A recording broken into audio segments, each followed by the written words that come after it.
Hello and welcome guys to another video.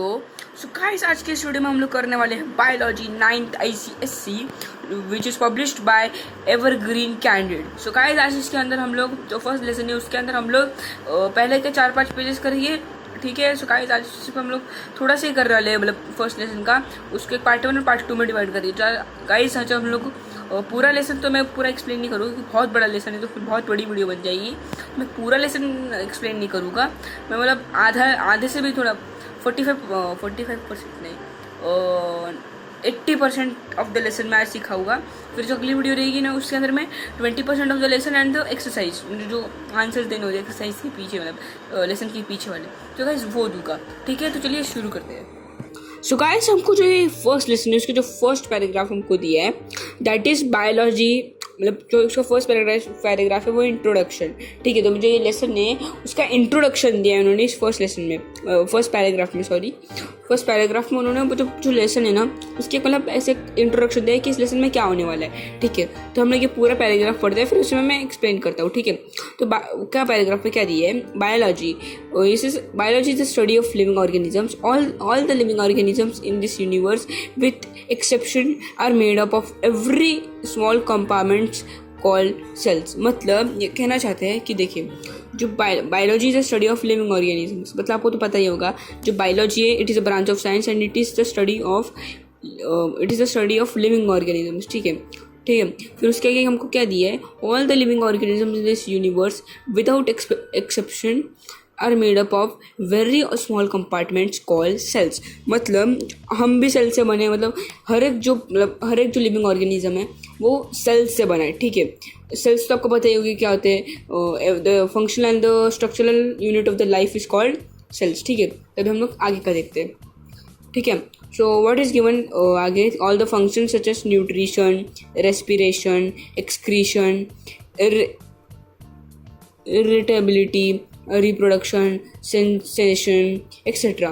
are performed by an organisms are the sum total of the activities performed by its constituent cells। मतलब ये कहना क्या चाहते हैं, जो हर एक जो फंक्शंस होते हैं जैसे कि न्यूट्रिशन होते हैं, रेस्पिरेशन होता है, एक्सक्रीशन होता है, इरिटेबिलिटी होता है, रिप्रोडक्शन होता है, सेंसेशन होता है, ये सब एक perform by an organisms are the sum of total of all activities perform by constituent sales.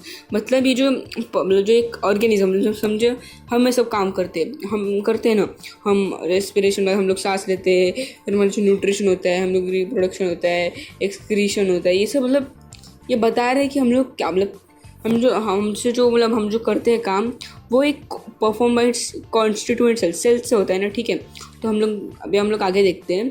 The basic structure and functions of the various parts of the cells are similar but they get differentiated and specialised to perform certain specific functions.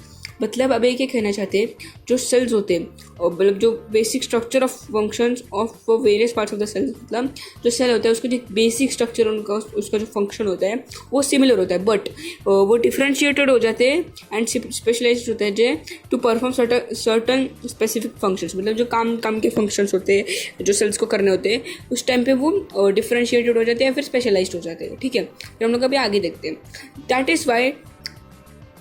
That is why to understand the living organisms properly, we have to study the structure, functions, and the other aspects of the cell. In this chapter, an attempt has been made to give a vivid explanation of the cell. मतलब वे कहना क्या चाहते हैं, हमें मतलब इसके लिए हमको जो अभी सीखना है कि लिविंग ऑर्गेनिजम्स कैसे रहते हैं, तो हमें सेल्स के बारे में जानना पड़ेगा, हमें सेल्स की स्ट्रक्चर, फंक्शंस, हमें ये सब चीज़ें मतलब पढ़नी पड़ेगी। इसके लिए उन्होंने एक चैप्टर भी बनाया है हमको एक्सप्लेन करने के लिए सेल के बारे में, ठीक है। तभी हम लोग नेक्स्ट पैराग्राफ की तरफ पढ़ते हैं, वो है cell the unit of life, ठीक है। It is a universal principle of biology that all living organisms from the tiniest to the largest are composed of small compartments called cells. मतलब अब क्या कहना चाहते हैं कि जो हर एक चीज़, मतलब पूरे की पूरी यूनिवर्स में जो हर एक चीज़ है principal of biology, it is a universal principle of biology, मतलब जो प्रिंसिपल है बायोलॉजी का कि जो हर एक लिविंग ऑर्गेनिज्म होता है पूरे के पूरे यूनिवर्स में, वो मतलब वो छोटा हो जितना भी छोटा हो एकदम बड़ा भी हो, वो मतलब छोटे से कंपार्टमेंट से ही बना होता है जिसका नाम होता है सेल्स, ठीक है। Now the question that comes to our mind is what a cell, what is a cell, ठीक है। अभी हमको आगे दिया है कि a cell may be defined as the smallest unit of the structure and functions of the living organism, जैसे आपको मैंने पिछले पैराग्राफ के एक्सप्लेनेशन के टाइम पे बताया था, ठीक है। तो हमको आगे क्या दिया है, the smallest unit of structure means the smallest structure by the union of which the body of an organism is constructed, ठीक है। मतलब ये क्या कहना चाहते हैं, the smallest unit of structure means the smallest structure of the union of which the body of an organism is constructed, मतलब जो सबसे छोटा यूनिट ऑफ स्ट्रक्चर होता है कि मतलब जो सबसे छोटा स्ट्रक्चर होता है of the body and it is constructed in a organism, ठीक है। फिर हमको आगे क्या दिया है, you may take any body organ और body as a whole, it is formed by aggregates of cells, मतलब जो बॉडी ऑर्गन होता है हमारे बॉडी में वो सेल से ही बना होता है, ऐसा वो कहना चाहते हैं, ठीक है। तो हमको जो आगे दिया है, unit of functions means any function, second guys मैं आगे करता हूँ, हाँ, any function perform by an organ और organisms is the activity of constituent cells, मतलब कोई भी फंक्शन हम जो कोई भी काम करते हैं वो सेल्स की एक्टिविटी होती है, ठीक है। और it may be also said that the smallest structure in the body of an organism which can be perform all the functions and characteristics in living organisms the cell, मतलब जो वो क्या कहना चाहते हैं, उन लोगों ने सेल का डेफिनेशन और उस सेल को उन्होंने ट्राई किया कि हमको समझेंगे कि सेल क्या क्या कर सकता है, ठीक है। तो अभी हम लोग डिस्कवरी ऑफ सेल की तरफ बढ़ते हैं, ठीक है। सो गाइस हमको जो मतलब इसके बाद का जो पैराग्राफ दिया मैं 1.1.1 डिस्कवरी ऑफ सेल, मतलब सेल की जब डिस्कवरी कैसे हुई थी। सो गाइस जो सेल होते हैं ना वो बहुत छोटे होते हैं, हमें दिखते नहीं है cells, we can see cells, मतलब ऐसा वो कहना चाहते हैं कि वी कैन सी सेल्स। तो सेल मतलब जब कब डिस्कवर हुए, सेल डिस्कवर होते हैं जब माइक्रोस्कोप का इन्वेंशन हुआ था, ठीक है। जब microscope was invented then only the cell was found, मतलब सेल उसी टाइम पे डिस्कवर हुआ था, ठीक है। तो माइक्रोस्कोप क्या होता है, माइक्रोस्कोप एक जो लाइक इंस्ट्रूमेंट होता है जिससे हम लोग चीज़ों को मैग्नीफाई कर सकते हैं, छोटा मतलब बड़ा करके देख सकते हैं, ठीक है। तो जो सबसे पहला माइक्रोस्कोप था वो किसने इन्वेंट किया, तो the first simple microscope was invented by Antonie van Leeuwenhoek, मतलब एंटोनी वैन ल्यूवेनहॉक ने पहला सिंपल माइक्रोस्कोप उन्होंने इन्वेंट किया था, ठीक है। It is believe that he constructed about 400 microscopes, मतलब जो एंटोनी वैन ल्यूवेनहॉक थे उन्होंने 400 माइक्रोस्कोप अपनी मतलब पूरी ज़िंदगी में, जब वो कब से कब तक रहे 1632 to 1720, एंटोनी ल्यूवेनहॉक ने 400 microscopes using a single magnifying biconvex lenses of different focal length, उन्होंने वो मतलब 400 माइक्रोस्कोप उन्होंने इन्वेंट किए। और उन्होंने क्या क्या डिस्कवर किया, उन्होंने डिस्कवर किया bacteria in 1674 and sperm cells in 1678, ठीक है। तो अब हम लोग नेक्स्ट पैराग्राफ की तरफ बढ़ते हैं। सो गाइस हमको जो नेक्स्ट पैराग्राफ दिया उसके अंदर क्या दिया हमको, रॉबर्ट हुक के बारे में। सो Robert Hooke 1635 to 1703 an English scientist who use a combination of 2 lenses, मतलब जो रॉबर्ट हुक थे उन्होंने कंपाउंड माइक्रोस्कोप, मतलब 2 लेंसेज का जो माइक्रोस्कोप होता है उसे कंपाउंड माइक्रोस्कोप कहा जाता है, ठीक है। तो उन्होंने वैसे उन्होंने क्यों किया, उन्होंने कंपाउंड माइक्रोस्कोप क्यों यूज़ किया, क्योंकि वो ज़्यादा मैग्नीफाई कर सके, मतलब ज़्यादा अंदर तक देख सके, वो अच्छे से सेल को फाइंड कर सके। बट जो सेल था वो जब रॉबर्ट हुक ने उसे डिस्कवर किया था सेल को ही, बट उन्होंने कब डिस्कवर किया था उसके बारे में हम लोग अभी पढ़ने वाले, ठीक है। It was actually Robert Hooke who discovered cell while studying a very thin slice of cork under his self-made microscope, ठीक है। उन्होंने क्या किया, मतलब जो रॉबर्ट हुक थे वो जब स्टडी कर रहे थे उनके सेल्फ मेड मतलब बहुत ही छोटी सी slice of cork, very thin slice of cork, वो उसको ही मतलब मैग्नीफाई उसे स्टडी कर रहे थे उस चीज़ को, very thin slice of cork को जब स्टडी कर रहे थे उस टाइम पे उन्हें सेल मालूम पड़ा, उन्हें सेल्स दिखे। तो उन्होंने मतलब cells observe by Robert Hooke ने स्लाइस ऑफ कॉर्क देखे, हम यहाँ पे डायग्राम भी तक दिया है, ये देखिए, थोड़ा सा जूम करता हूँ, देखिए, आई होप आप देख सकते हो, ये देखिए क्या पढ़ती है figure 1.3 cell observe by Robert Hooke in slice of cork, ठीक है। तो यहाँ पे मतलब जो रॉबर्ट हुक थे उन्होंने एक slice very thin slice of cork उन्होंने वो उसको अपने खुद के माइक्रोस्कोप के अंदर स्टडी करते वक्त उसके ऊपर उन्होंने उसे फाइंड करा था सेल को, ठीक है। The word cell was derived from a Latin word cella, मतलब जो सेल वर्ड होता है हम उसे सेल बुलाते हैं, the structure and function life unit of life, उससे मतलब जो होता है ना वो लैटिन वर्ड सेलास से डिराइव हुआ है द सेल वर्ड, ठीक है। मीनिंग वेरी स्मॉल कंपार्टमेंट, मतलब जो सेल होता है हमें पता ही है कि it is a very small compartment, ठीक है। He actually saw cell walls of dead cells but not the complete cell, ठीक है। उन्होंने क्या किया, उन्होंने पूरा का पूरा सेल नहीं दिखा, उनको सिर्फ सेल वॉल्स दिखी, मतलब जो डेड सेल्स थे उन्हें सिर्फ सेल वॉल्स दिखी, उन्हें पूरा का पूरा सेल नहीं दिखा, ठीक है। Starting with the discovery of cell by Robert Hooke in 1665, it is the result of more than 300 years of accumulated experience which has given us the present, ठीक है। अब हम लोग आगे देखते हैं। Robert Hooke did not confirm himself to कॉक cells, मतलब जो रॉबर्ट हुक थे उन्होंने अपने आप को कन्फर्म नहीं किया था कि मतलब जो कॉक सेल्स थे उनको पता नहीं था क्या है वो, उन्हें पता नहीं, मतलब उनको सिर्फ दिखा था, तो उन्होंने मतलब ऐसा कन्फर्म नहीं थे कि वो सेल्स ये, ठीक है।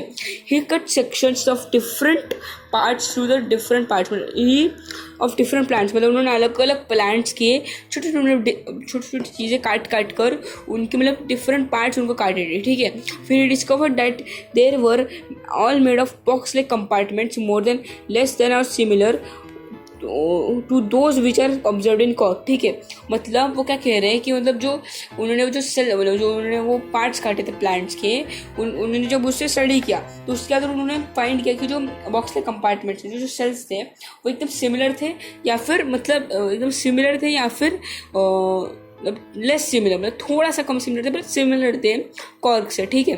तब कॉर्क के उन्होंने जो सेल्स दिखे थे, ठीक है। फिर हमको आगे क्या दिया है, the ordinary compound microscope of today in the greatly improve design of the original Hooke's microscope it can magnify an object up to 2000 times, मतलब एक छोटी सी चीज़ को अभी के जो माइक्रोस्कोप से वो छोटी सी चीज़ को 2000 टाइम्स अंदर तक देख सकता है, ठीक है।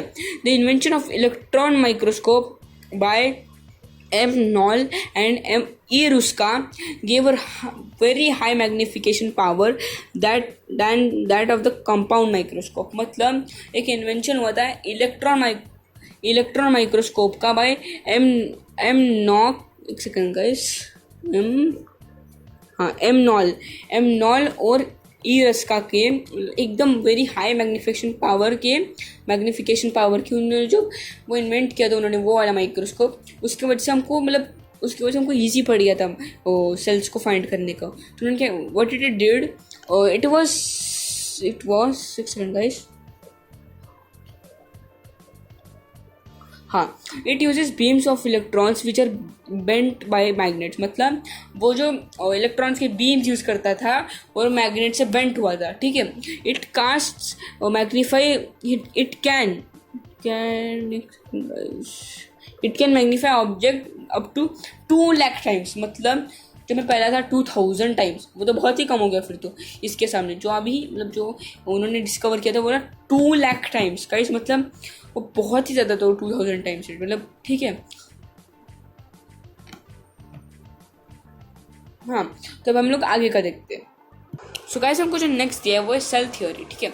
In the year of 1838 German botanist M. Skelton and in 1839 a German zoologist Theodor Schwann, after studying plants and animals independently, put forward a theory of the cell theory, ठीक है। मतलब पहले मतलब इन द ईयर 1838 एक German botanist और एक zoologist, ठीक है। तो इन दोनों जब अपनी मतलब एकदम प्लांट्स पर एकदम स्टडी करने के बाद उन्होंने मतलब जो उनकी जो प्लांट्स की थ्योरी थी उसको उन्होंने अपग्रेड किया, मतलब आगे डालकर सेल थ्योरी बनाई, ठीक है।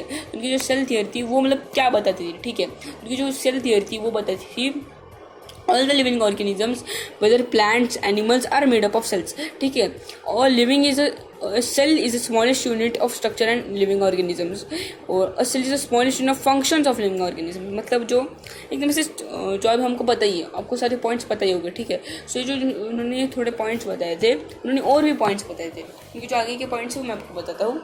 सो गाइस उनका जो फोर्थ पॉइंट दिया था, cell is a small speck of nucleated protoplasm bounded by cell membrane and is capable of independent existence and perpetuation. ठीक है, मतलब जो सेल है वो एकदम इस small speck of nucleated protoplasm bounded by cell membrane, मतलब एक सेल मेम्ब्रेन से मतलब बना हुआ था, सेल वॉल, सेल मेम्ब्रेन आपको पता ही होगा। ठीक है, and is capable of independent existence and permutation, मतलब इट्स केपेबल टू, मतलब एक इंडिपेंडेंट है, independent existence and permutation.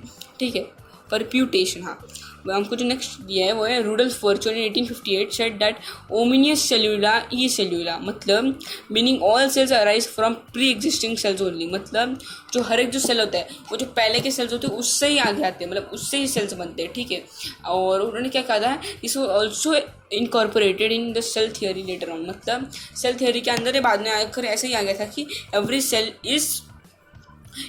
Is formed by the pre existing cells. ठीक है, फिर उन्होंने 6th पॉइंट दिया था वो था, after chemical analysis and studying the functions of different components it was added in the cell theory that chemical constituents and metabolic activities of all cells are fundamentally similar. ठीक है, मतलब जो chemical analysis, फिर studying the functions of the different components, सब कुछ study होने के बाद उस सेल थियोरी के अंदर केमिकल एनालिसिस और केमिकल कॉन्स्टिट्यूएंट्स में सब कुछ मेटाबॉलिक एक्टिविटीज़ फंडामेंटली सिमिलर होते हैं, वो सब और सेल थियोरी के अंदर आगे जाकर मतलब इंक्लूड हो गए थे। ठीक है, फिर हम लोग अभी चलते हैं नेक्स्ट पॉइंट की तरफ। उसका हमको जो नेक्स्ट दिया है वो है प्रोटोप्लाज्म डॉक्ट्रिन, मतलब the term protoplasm was given by J. पोर्किंजे इन 1840, मतलब जो प्रोटोप्लाज्म होता है जो टर्म था वो दिया गया था J. पोर्किंजे इन 1840 एंड आगे क्या दिया है, स्कूल्जे इन 1861 proposed the protoplasm doctrine which states that all living cells are made up of living substance called protoplasm, मतलब स्कूल्स ने 1861 में ऐसा बोला था कि जो प्रोटोप्लाज्म डॉक्ट्रिन होती है, प्रोटोप्लाज्म जो होता है वो हर एक लिविंग सब्सटेंस के सेल्स जो होते हैं वो उनके अंदर एक लिविंग सब्सटेंस होता है, वो होता है प्रोटोप्लाज्म। ठीक है, फिर आगे जाकर Huxley first of all recognise the importance of protoplasm in 1868 he described the protoplasm as the physical basis of life। ठीक है, जो हक्सली नाम के एक इंसान था उन्होंने सबसे पहले माना था कि जो इम्पोर्टेंस थी प्रोटोप्लाज्म की, उन्होंने 1868 में ये उन्होंने डिस्क्राइब भी किया था प्रोटोप्लाज्म को फिजिकल बेसिस ऑफ लाइफ। ठीक है, the protoplasm occurs everywhere in a cell, the portion of protoplasm that occurs between the plasma membrane and the nucleus is called cytoplasm, while the portion of protoplasm that occurs in the nucleus is called the nucleoplasm, मतलब जो protoplasm होता है वो हर एक cell के मतलब पूरे के पूरे सेल में होता है। ठीक है, एंड जो प्रोटोप्लाज्म होता है वो प्लाज्मा मेम्ब्रेन और न्यूक्लियस के बीच में होता है तब वो साइटोप्लाज्म माना जाता है, और जब उस न्यूक्लियस के अंदर होता है तब उसे माना जाता है न्यूक्लियोप्लाज्म। ठीक है, तो हम लोग चलते हैं नेक्स्ट पॉइंट की तरफ। सो गाइस हमको जो नेक्स्ट पॉइंट दिया है 1.3.1 physical nature of protoplasm. Protoplasm is translucent, ठीक है, ग्रैनुलर, स्लाइमी, सेमी फ्लूइड और viscous fluid. It may be exist in two interchangeable states, that is more liquid like solid state and more solid like gel state, solid state. ठीक है, फिर हमको आगे क्या दिया है, it contains granules of different shapes and sizes suspended in solution. मतलब वो जो इट कंटेन्स ग्रैनुल्स, जो प्रोटोप्लाज्म होता है वो ग्रैनुल्स को कंटेन करता था in different shapes of sizes and suspended in solution. ठीक है, it is a solution state in which constituent molecules are free to move. वो सॉल्यूशन स्टेट में होते हैं जिसके अंदर जो कॉन्स्टिट्यूएंट्स ऑफ मॉलिक्यूल्स होते हैं वो फ्री टू मूव होते हैं. ठीक है, whereas in the gel state the constituent molecules तो गाइस हमको जो आगे दिया है कि जो कॉन्स्टिट्यूएंट्स होते थे वो कंपैक्टली अरेंज होते थे और फिर on heating the protoplasm becomes opaque and coagulates. मतलब जो प्रोटोप्लाज्म होते हैं उसको हीट करे तो वो हो जाते हैं ओपेक एंड कोआगुलेट्स. ठीक है, फिर उसका हमको जो अगला पॉइंट है 1.3.2 केमिकल कंपोजिशन ऑफ प्रोटोप्लाज्म. ठीक है, in the protoplasm of different cells in all 35 elements such as carbon, hydrogen, oxygen, phosphorus, sulphur, calcium and many others have been identified. मतलब जो प्रोटोप्लाज्म होता है वो हर एक सेल में पाया गया था। इन ऑल 35 एलिमेंट्स प्रोटोप्लाज्म पाया गया था, ठीक है। एवरी मतलब हर एक सेल के अंदर ऑफ एवरी एलिमेंट प्रोटोप्लाज्म पाया गया था। these elements combine in definite proportion so as to form compounds such as water 75 to 95%, carbohydrates, proteins, lipids, nucleic acids, DNA and RNA, simple sugars, amino acids, fatty acids, glycerol, nucleotides, nucleosides and minerals। मतलब जो elements थे वो different proportions में होते थे, ठीक है। तो हमको जो आगे क्या दिया, all this components of protoplasm are living as long as they are the part of protoplasm, but independently they are not able to perform functions of life, ठीक है। मतलब जो प्रोटोप्लाज्म होते हैं उसकी मदद से वो फंक्शंस ऑफ लाइफ जो काम कर सकते हैं, बट अगर वो इंडिपेंडेंट खुद से बिना प्रोटोप्लाज्म के कार्य नहीं कर सकते, ठीक है। एंड फिर हमको क्या दिया, the composition of protoplasm is not consistent or as it keeps undergoing continuous changes। मतलब जो प्रोटोप्लाज्म का कंपोजिशन होता है वो सेम नहीं होता है, वो बार बार चेंजेस होते रहते हैं उनके अंदर, ठीक है। तो हमको आगे क्या दिए, फंक्शंस ऑफ प्रोटोप्लाज्म। फंक्शंस क्या दिए, फर्स्ट फंक्शन देखते हैं। Protoplasm provides place where all the life functions take place, ठीक है। मतलब प्रोटोप्लाज्म जो होता है ना, वो एक प्लेस होती है जिसके अंदर सारे जो फंक्शंस होते हैं वो सारे उसी के अंदर परफॉर्म किए जाते हैं, ठीक है। The cells are able to respond to various stimuli such as temperature, light, electric shocks, chemicals, pricking, gravitation etcetera because of the properties of protoplasm. Cells होते हैं ना वो अच्छे से रिस्पॉन्ड कर पाते हैं, ठीक है, टू वेरियस स्टिमुलाइज एंड मतलब temperature, light, electric shocks, chemicals, pricking, gravitation etcetera because of the properties of protoplasm. Property के जो प्रोटोप्लाज्म की प्रॉपर्टीज होती है उसके वजह से ही वो सारी की सारी सेल्स को रिस्पॉन्ड कर सकता है, ठीक है। Cyclosis, the streaming movements of protoplasm ensure even distribution of various materials in the cell. मतलब वो जो मूवमेंट्स होते हैं, streaming movements of protoplasm ensure even distribution of various materials in the cells, ठीक है। तो गाइस आज के वीडियो में बस इतना ही। आज का पार्ट 1 यही हम लोग खत्म करते हैं गाइस। बहुत बड़ी वीडियो हो जाएगी, नहीं तो इतनी बड़ी वीडियो आप देख भी नहीं पाओगे। गाइस सिर्फ मैंने आज 1.4 तक सिखाया गाइस। मैं जो अगली वीडियो मेरी को सिर्फ 1.4 सिखाऊंगा guys. Bye for this video and guys thanks for watching guys, bye.